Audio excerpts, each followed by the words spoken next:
Yukito is the son of a cult leader dedicated to the god Matama. The cult throws Yukito into the sea, hoping he will be reborn as their next leader. But when the boy drowns during the ritual, he wishes to be reborn in a world without gods or religion. He wakes up in a new world in an isolated village and befriends Allura. Yukito thinks his new isekai fantasy life begins now. Too bad he starts off in farming. When Clen and Roy give him a dagger, it's not to kill goblins, just to harvest grapes. With too much harvest, what to do with the extras since they have no preservation? Yukito is celebrated as a genius as he turns the excess into wine. Yukito lives with Allura and her older sister, Silleril. After a few weeks, they visit the Imperial City so Allura and Roy can obtain pervert magazines. On the way back, Yukito witnesses a horrifying scene whereby men line up and drink something till they die.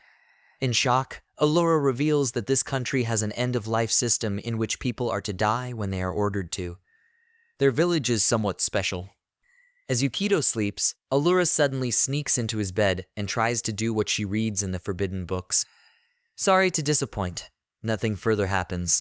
Going back to that taboo topic, Allura further explains that this village is an isolation camp. She shows a hideous mark on her body that brands them as such. Those who end up here are those who do not wish to die and defy the system. Because Yukito doesn't look at them with disgust, he is the first outsider to do so. Yukito claims this village is the first friend he's ever made.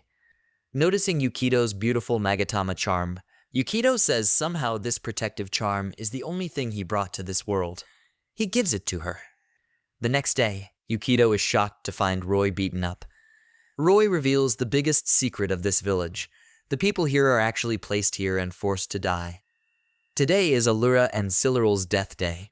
He never told Yukito because of Allura's feelings.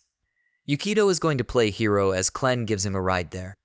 However, it's a bit too late because Silleril has already been hung and Allura is going to be decapitated by the Imperial Guard.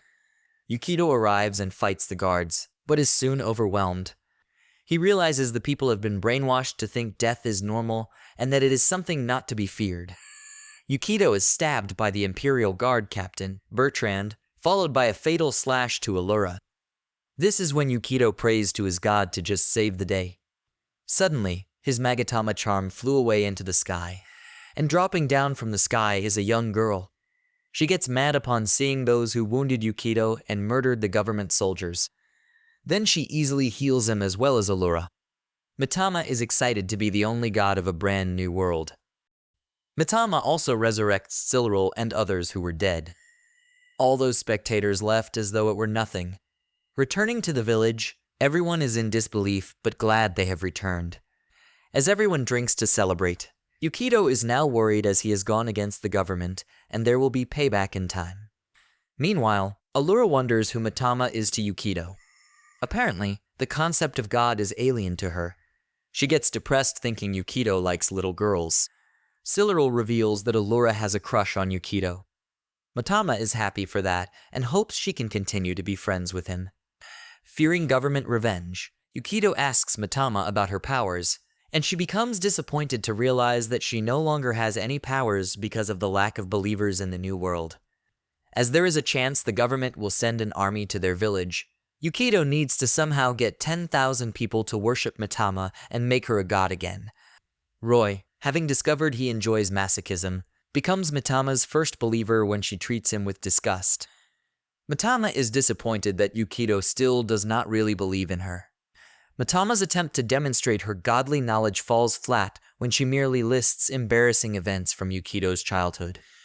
Yukito also fails to inspire belief in the villagers using fortune-telling and magic tricks. Later at night, Allura's pet fox, Chil-Chil, dies from poison, so Matama uses the single spark of magic from Roy's belief to resurrect Chil-Chil, causing Matama to now be shriveled up. However, with the sisters now believing in Matama because of this miracle, with the increase in followers, Matama's power increases. This has made Yukito realize the importance of how one becomes her follower. But Allura has a request. She wants all those guards who tried to kill them to be revived. Matama agrees to Allura's request to resurrect the soldiers she murdered, as they were innocent men following orders. The soldier commander, Bertrand is furious when Matama resurrects him as a woman. Afterwards, Bertrand attempts to return to the imperial government, but his female body is rejected as a nameless deviant. Alone in the woods, Roy tries to sexually assault her. Luckily, Yukito won't let that happen, and noticing Bertrand's loyalty to the Empire, he invites her to join his side as he offers her a place to stay.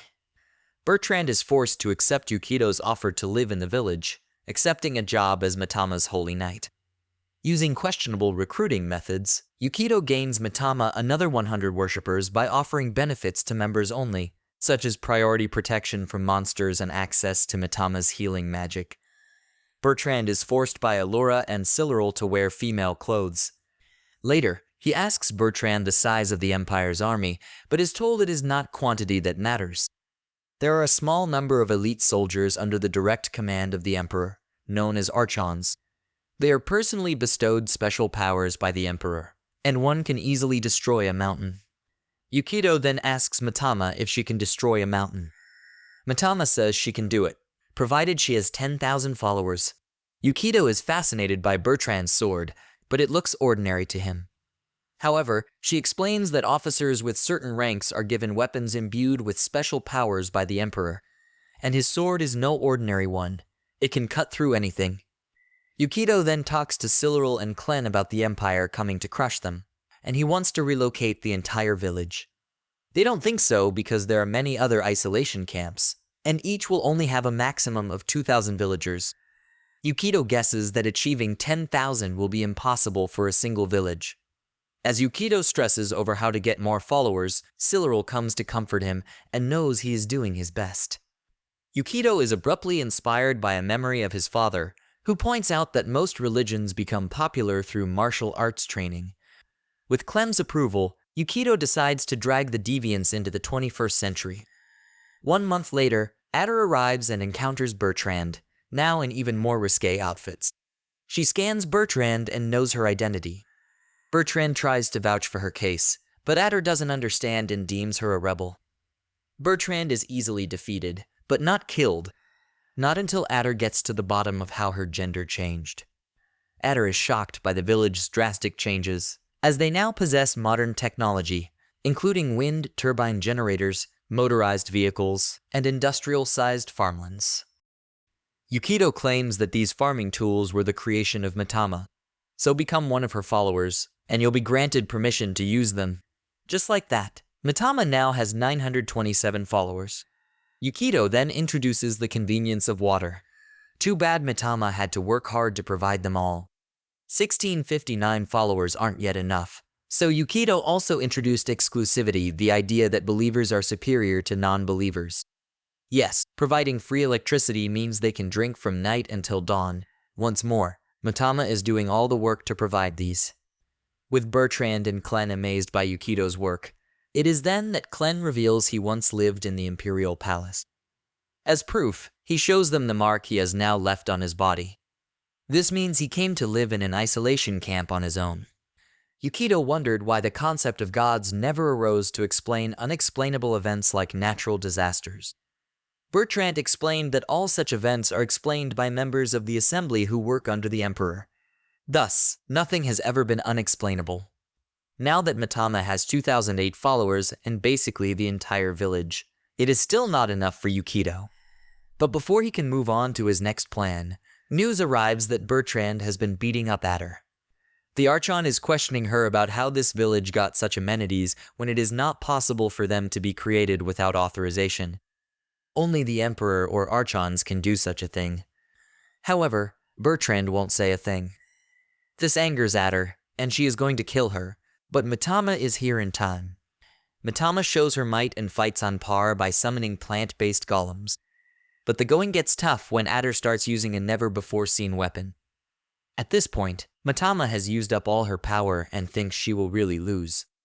But luckily, she regains some as she calls upon some primordial gods to aid her. However, they soon leave once they realize how many followers she has. Matama is defeated, but not before she has dealt some major damage to Adder too.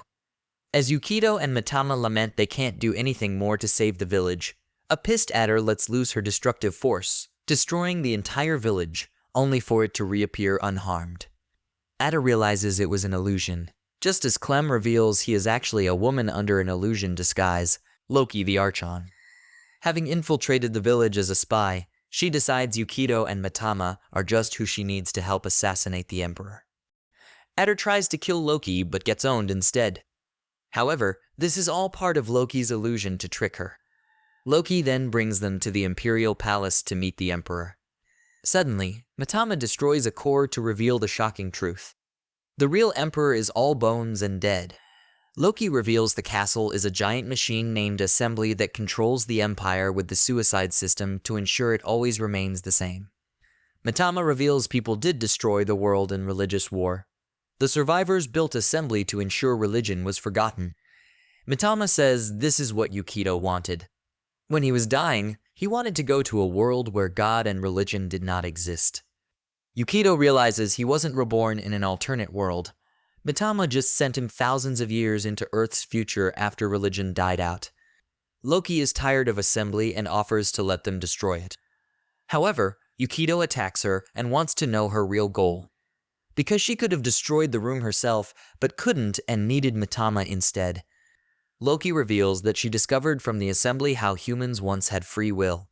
She began infiltrating deviant villages to learn free will, but she deduced they were also under indirect Assembly control. Then Yukito appeared, bringing God with him, and he became famous for being capable of free will. Subsequently, Loki did a similar experiment in another deviant village to show off her godly powers. They became followers in an instant. Loki's true goal now is to destroy the Empire and make them gods. Ada disagrees because archons exist to serve the Empire. If it's gone, they have no purpose. Loki then reveals she has talked to other archons about this except her. They are all sick of this system, and they have agreed to destroy it too. Yukito agrees to Loki's idea. However, he notes that when that happens, the archons will fight among themselves to become the ultimate god. The village will be dragged into this, and there is only one way to protect them. He orders Matama to destroy the place. So Matama destroys Assembly by sprouting a giant tree under it.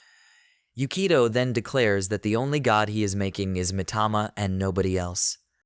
Everybody is partying to celebrate the downfall of the capital. They think they won't be targeted anymore. Loki is still hanging out with the gang and considers this her farewell party, leaving the powerless Ada with Yukito. She'll return to the capital to do what it takes to become God. With Yukito hell-bent on protecting this village, they will no doubt clash in the future.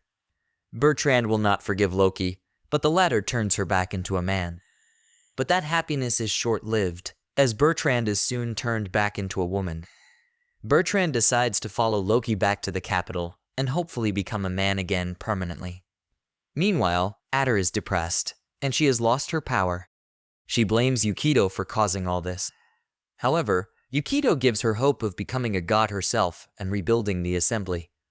Ada is emotionally grateful for his help, but of course we hear Yukito's dark thoughts. This is all a ploy just to manipulate her. Allura assumes Yukito is a Lolican. Soon, Yukito announces that Ada is now their second god, granting her half of Matama's power by sharing believers. Yukito's plan to spread his religion to other isolation camps is to tempt them with food and beer first, then bring them back to the village to enjoy more. They can have these and more, with the condition that they respect Matama as their god. And just like that, Matama has close to almost 3,000 followers after subjugating 3 camps, although Eder still has a much higher follower count. Silleril has been doing some investigations. She cannot find Bertrand, but notes an isolation camp where someone named Dakini has been amassing close to 10,000 followers. Yukito believes she is one of the archons, and when she asks Eder about it, she is unsure, as archons do not interact with each other.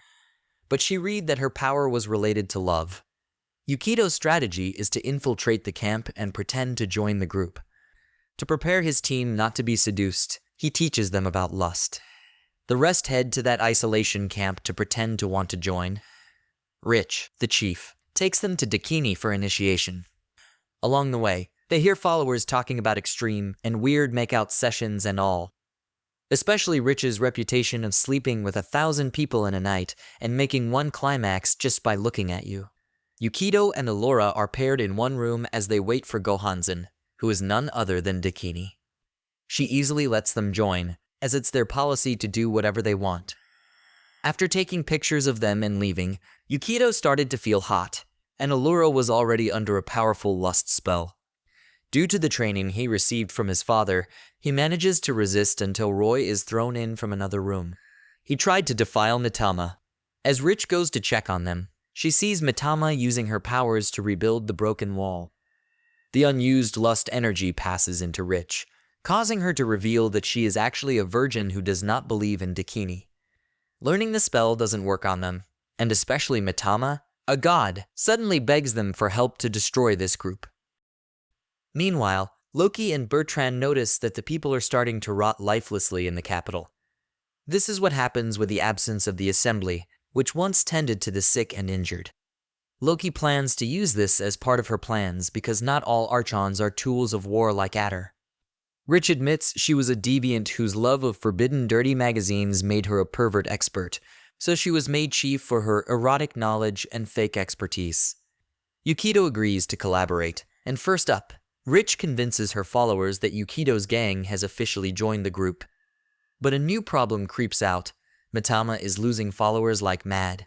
It turns out that without her in the village, everybody is now putting their faith in Adder as she helps them kill strange beasts.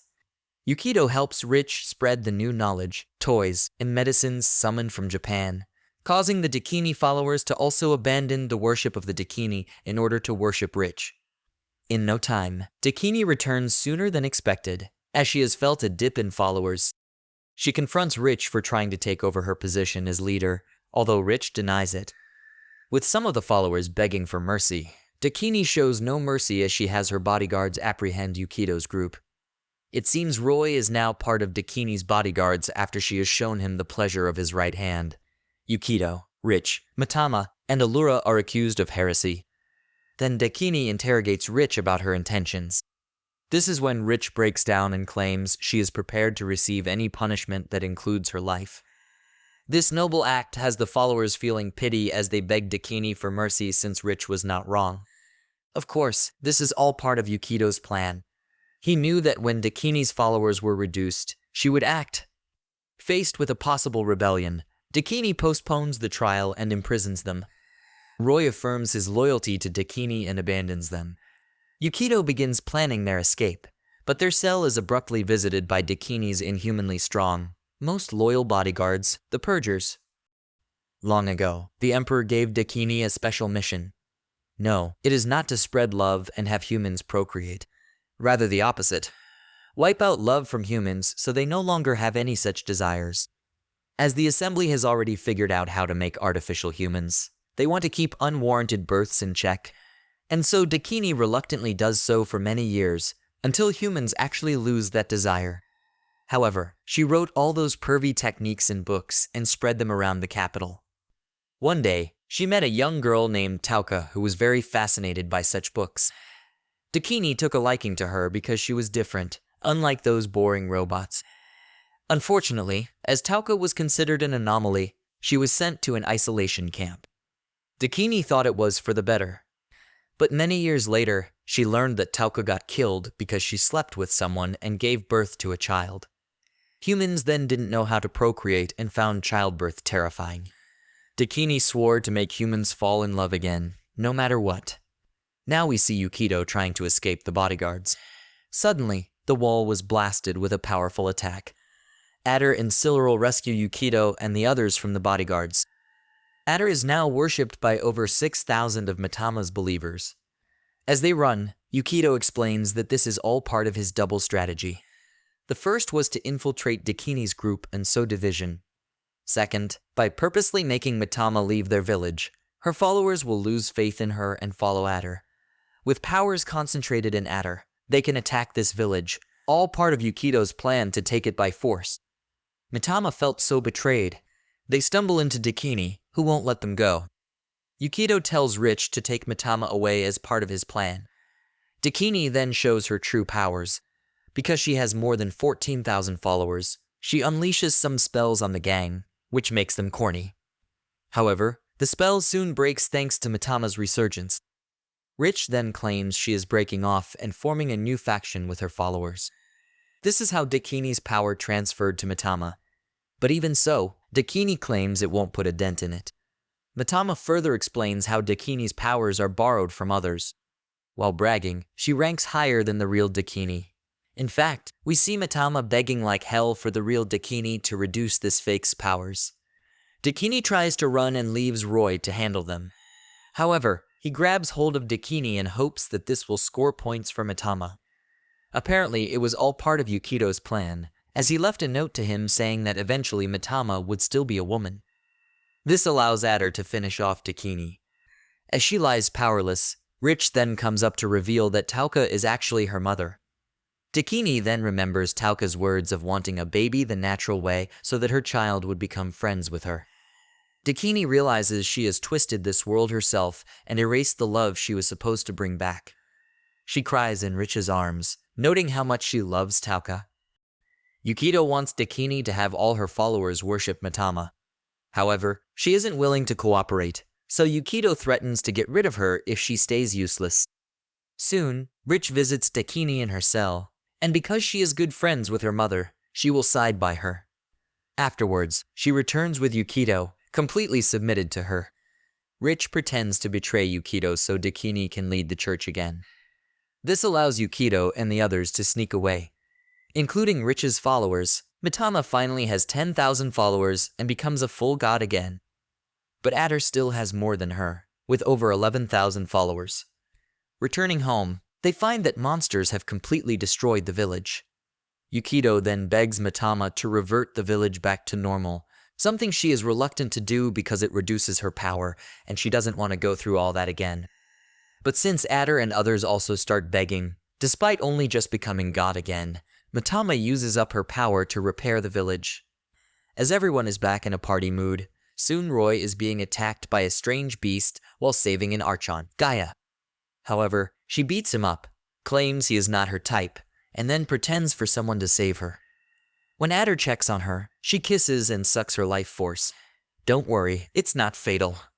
After introducing herself and explaining that destroying the village was an accident, since she only has 2 believers, she is too weak to keep her monsters under control. She wants to help defeat Loki, as she doesn't agree with archons fighting each other.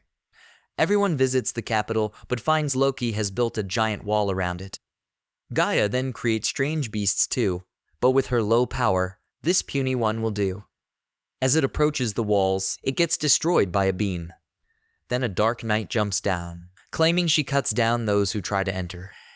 Bertrand is still female and so miserable that she wants to die. Loki shows up and has near ultimate power with 1,120,000 believers. However, Yukido laughs at such a small number and threatens Loki that if she dares attack the village, she's dead. Loki is puzzled and shocked as they leave, taking Bertrand with them.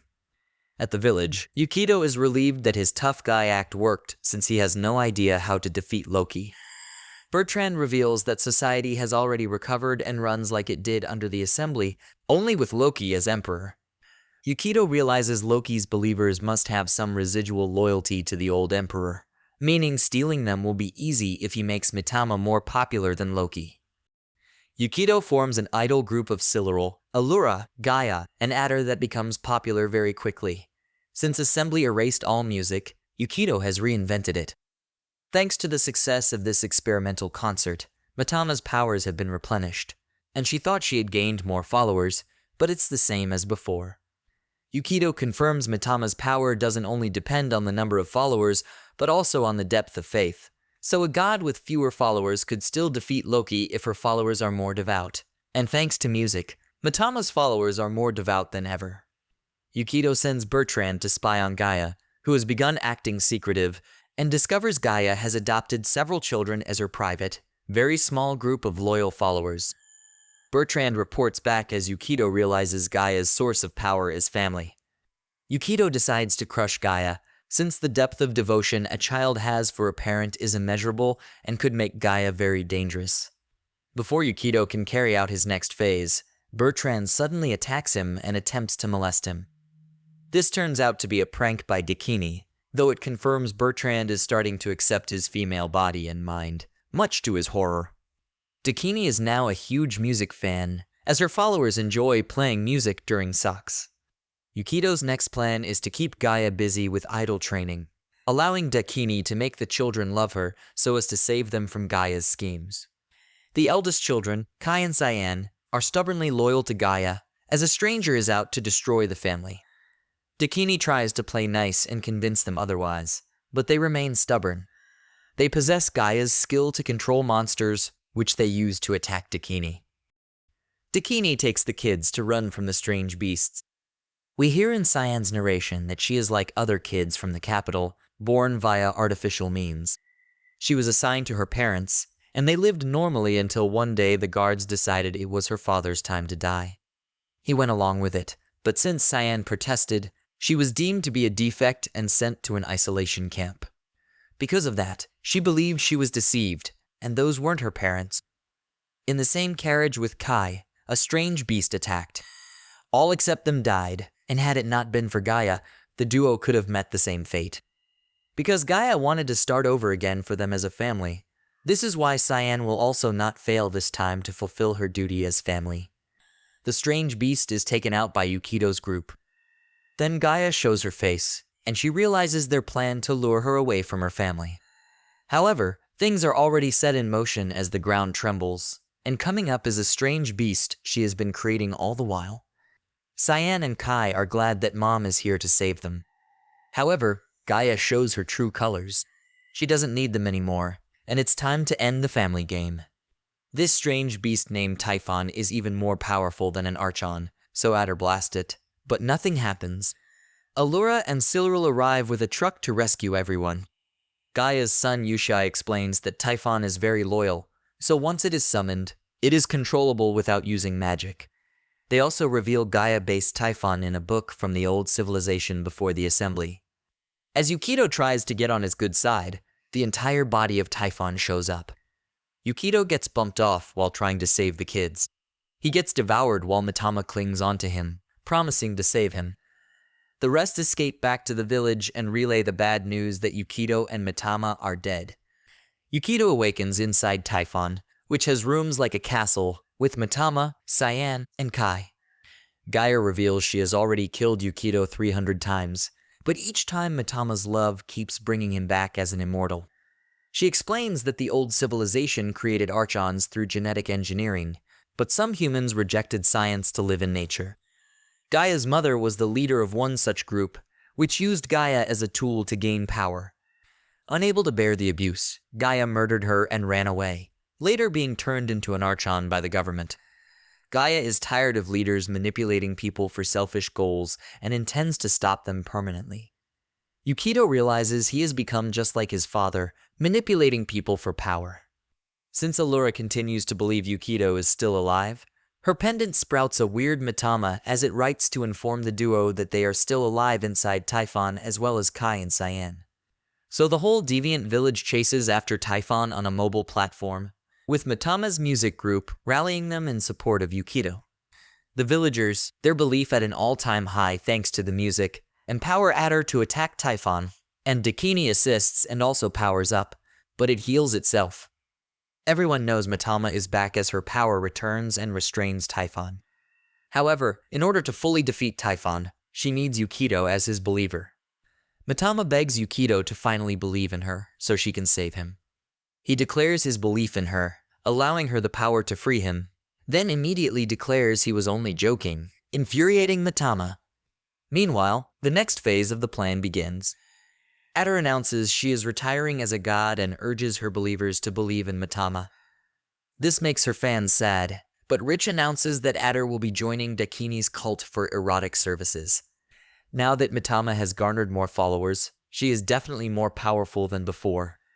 Yukito starts fighting Gaia, and despite taking lots of damage, with Matama's power flowing through him, he can regenerate infinitely.